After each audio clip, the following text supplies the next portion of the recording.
You will not believe these epic moments. Hecklers always seem to show up at comedy shows trying to throw comedians off their game by interrupting with their rude comments, but seasoned comedians know exactly how to handle them, hitting back with quick, savage comebacks that leave the heckler humiliated and the crowd roaring with laughter. It is a special kind of skill, I'd say, and today we're covering some of these moments. But before I go on with the video, make sure to subscribe and hit that notification bell for more discussions just like this. I'm probably the most pro-anti-Trump comic out there.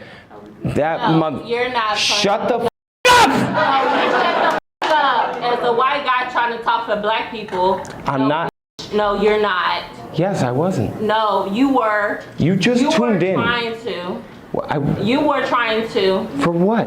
What are you upset about? It's not me. No, and shut up. Any black person ever tried to laugh at his jokes? No. Stop having fun! Go ahead, yeah. Stop having fun. Can we get her an Adderall water or something? Wow. Are you serious? Yeah, no, that's what happens. No, you're white, trying to like talk about, no. And you. My probation officer is here now. I don't know who the f mad at, but it's not me. This is one of those unforgettable encounters that leaves you scratching your head. You see, Troy wasn't making any jokes about race and was doing a set for a joke about politics. It's like she was just waiting to be offended, searching for something to get mad about rather than just enjoy the show. I also love how he was trying to reason with her at the start, but this heckler was not looking for it. However, in a radio appearance, Troy explained that the woman was definitely drunk, which might have caused this entire interaction to take place, but it doesn't end there, because there was one more joke coming her way as she was being escorted out of the place, and her reaction is priceless. Have a good night, Kamala Harris. Now's the time I need you on my side. No, that was the most racist joke ever. No, I got like 4 more in the chamber. No, Kamala Harris. Wait, don't drop the scarf, man. That was $3 at Dollar Tree, man. Madden. No. Yeah, go pick up the gun she left under the chair. Are you serious? No, y'all wanna laugh? I hope she learned a lesson here, because heckling a comedian during their show is one of the worst things that you can do. It's a battle that you're almost guaranteed to lose, because when you're in a comedian's domain, they hold all the power. They got the mic, the stage, and the attention of the crowd, which means they are in control. Trying to disrupt that dynamic and play the victim when they fire back at you is a losing game, and frankly, it's cringeworthy. Comedians are professionals at using quick wit and sharp comebacks. They're trained to think on their feet, especially when someone tries to throw them off. Make sure and drop a like if you think that Kamala joke was hilarious, though. Up next, we have Sammy Obeid, who comes from a Middle Eastern background, and naturally most of his material covers the politics and the culture of the region, but one person in the audience had problems with it and made sure everyone else knew his feelings. Bridge the cultural relations. It's very important. It's good. What's that? He said you need to stop picking on people. Start doing real jokes. I'm just going to repeat what he said, and I'm not lying. He said you need to stop picking on people and start telling real jokes. What? Now. Why are you applauding yourself, you jack? My brother. Okay, look.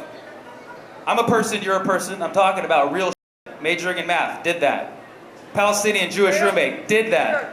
Family from Beirut, did that. This is all real shit, brother. This is all real shit. This is my life. This is my life. You don't like talking about race? Or you don't like talking about race? Is that your thing? It's the cheap way out. It's the cheap way out, man. Well, you know what? Race is a reality to me, man. And it's a reality to most people. And I'm making light of it. I'm making light of it, brother. This heckler is trying so hard to act as intellectually superior to everyone in the room. Making part of the material about race isn't choosing the cheap way out, as this guy tried to frame it. To give a bit of context, Sammy's part Palestinian and part Lebanese, and was talking about his experience having a Jewish roommate right before he was cut off. If you follow the religion, you definitely know how sensitive this subject is, and Sammy was shining a light on the importance of the topic. For instance, this type of comedy can break down barriers and highlight the shared human experience across cultures. A good joke about race isn't necessarily punching down, as some would like to put it, because it can actually expose the ridiculousness of society as a whole. But the man wasn't just willing to shut up and let the show continue, which led to this craziness happening. Why would the majority of the crowd be booing you? If it's... Did I have a turban?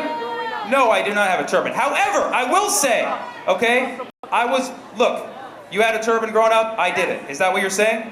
I get mistaken for being Indian all the time. And it annoys me too because there's a difference, bro. People are like, you're Indian. I'm not fucking Indian. You can't just pick any brown person and call us Indian. You're not Columbus. That one's for you. That one's for you. Dead. There's nothing wrong with being Indian. All right, you want me to get out? No, Can I do one? no, Can I do one more? I'm not stopping you. I'm stopping you. You are handled. Let him finish his set. Thank you. But that was a master of work. I'm sorry, man. Sorry.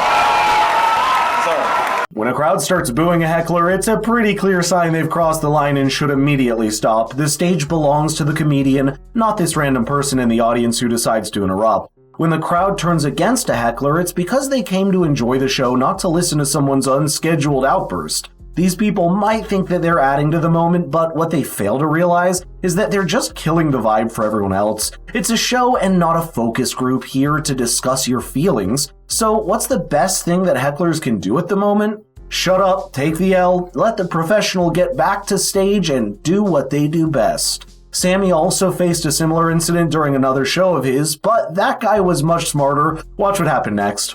Politics ain't funny. That one too, I guess. You want to... Oh, you don't like everything that I'm talking about, basically. Is that what's going on?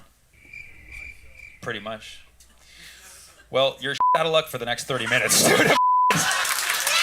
Bro. Politics ain't funny. That's got to be the worst take I ever heard, bro. Politics is some funny man. Room, right? What's up? Read the room. Read the room. Yeah, exactly.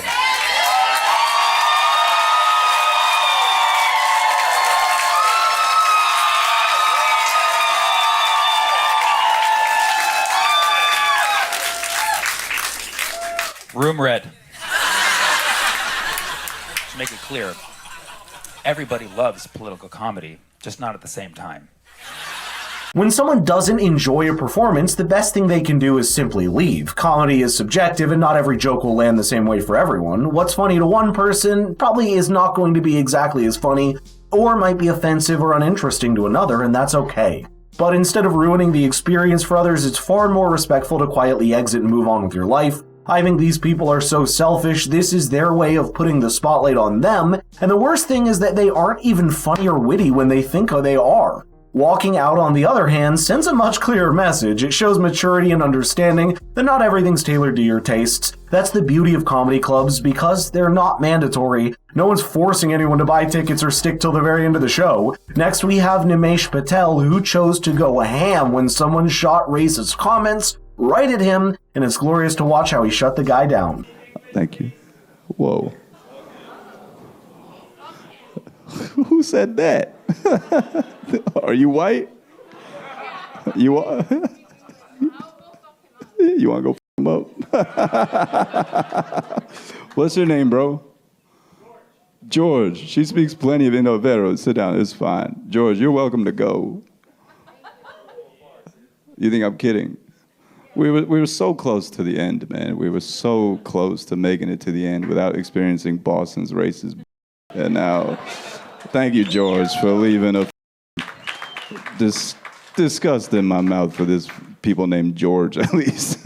And you thought that what you said would be funny, and it probably was to the three of your goofy friends that are sitting next to you.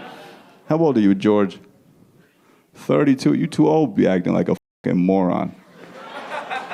Interrupting a show is one thing, but being outright racist takes it to a whole different unacceptable level. And it's not like Nimesh has a broken accent and moved to the country last week. The guy was born in New Jersey and speaks perfect English. He also has a solid resume where he worked as a writer for SNL back in 2017. I think he handled the situation really well though, because losing your cool in such instances can be easy and would generally lead to more trouble. But apart from that, what are your thoughts on this? Let's get the conversation rolling in the comments down below, and don't forget to share with your friends so they can stay in the loop.